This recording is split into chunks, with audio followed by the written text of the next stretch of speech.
అక్క ఉంగరం నేను కాంగ్రెస్ నుంచి నిలబడ్డ వ్యక్తిని కాబట్టి ఉంగరం గుర్తొచ్చింది అక్కడ నాకు ఉంగరం గుర్తు కోటేసి నన్ను గెలిపించాలని కోరుకుంటున్నాను. చూడండి ఒక్కసారి ఉంగరం గుర్తు చేయండి. ఎట్లా మమ్మల్ని గెలిపించిండ్రో ఇప్పుడు ఇది ఒక్కసారి వేసి ఈ గుర్తు ఉంగరం ఉంగరం ఫస్ట్ ఉంటది అక్క మనకు బ్యాలెట్ నెంబర్ ఇట్లా ఇట్లా వస్తుంది. ఇదే కలర్ వస్తుంది. ఫస్ట్ మనదే ఉంటది ఉంగరం. సరేనా? ఇంటికాడికి వస్తలేము. కాళ్ళు కింద పడ్డమ్మా, కాళ్ళు వెళ్ళే కాడికి వస్తున్నాం. అదే మీ ఆయన ఇద్దరు వస్తుండ్రు కదా, ఇద్దరు వస్తుండ్రు. 5-6 మంది వస్తారు, రెగ్యులర్ వస్తారు. అప్పుడప్పుడు కూడా లేడు కొనుక్కోబట్టి అందరికి నమస్తే అండి. నా పేరు గుండాల అశోక్. నేను షాబాద్ కాంగ్రెస్ అభ్యర్థిగా సర్పంచ్కి కంటెస్టెడ్ చేసిన.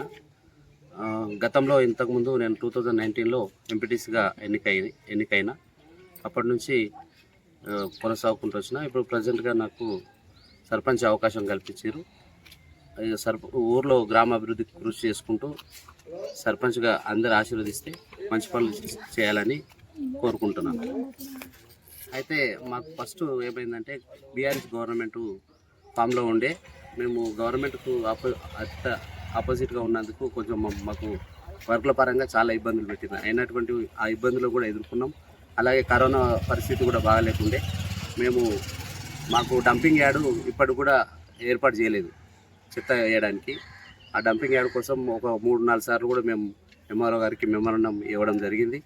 ఆ డంపింగ్ యార్డ్ కోసం ఒక 3 ఎకరాలు ఇస్తానని ఆయన ప్రామిస్ చేశారు. దానికోసం స్వయశక్తిలో కృషి చేసుకుంటూ ఇప్పుడు ఆ డంపింగ్ యార్డ్ కోసం first dumping yard land allotment చేయడానికి ఫస్ట్ అదే విషయంగా కొట్లాడతానని చెప్తున్నా. అలాగే ఈ జైభీం కాలనీలో ఇంతకుముందు ఒక చిన్న వెహికల్ వస్తే కూడా పక్క సైడ్కి వెళ్ళి ఇంకో వెహికల్ పోలేని పరిస్థితి ఉండే. ఇప్పుడు 18 ఫీట్ల రోడ్డు మొత్తం కాలనీ మొత్తం 18 ఫీట్ల రోడ్డు కూడా మా కాంగ్రెస్ గవర్నమెంట్ వచ్చిన తర్వాత మా సర్పంచ్ గారు కానీ మేము కానీ శాంక్షన్ చేయించినాం. అలాగే కాంగ్రెస్ గవర్నమెంట్ ఇప్పుడు ఉచిత పథకాలు చాలా అమలు చేసింది. కరెంటు కానీ అలాగే రేషన్ కార్డులు కానీ ఇంకా ఇప్పుడు వచ్చినటువంటి డబుల్ బెడ్రూమ్ వచ్చినాయి. మా షాబాద్కు 52 డబుల్ బెడ్రూమ్లు వచ్చినాయి. 52 బెడ్రూమ్లు కూడా మేము పార్టీ పరంగా కానీ బీఆర్ఎస్ కానీ బీజేపీ కానీ కాంగ్రెస్ కానీ ఏ పక్షపాతం లేకుండా ఎవరైతే ఎలిజిబిలిటీ ఉన్నారో వాళ్ళకి ఇచ్చినాం. అన్నీ కూడా ఇప్పుడు కంప్లీట్ దశలో ఉన్నాయి. ఇంకా మళ్ళీ నెక్స్ట్ విడత కూడా వస్తే కూడా మేము అలాంటి భేదాలు చూడకుండా కూడా అందరికీ ఎలిజిబుల్ క్యాండిడేట్స్కి ఇస్తామని కూడా ప్రామిస్ చేస్తున్నాం.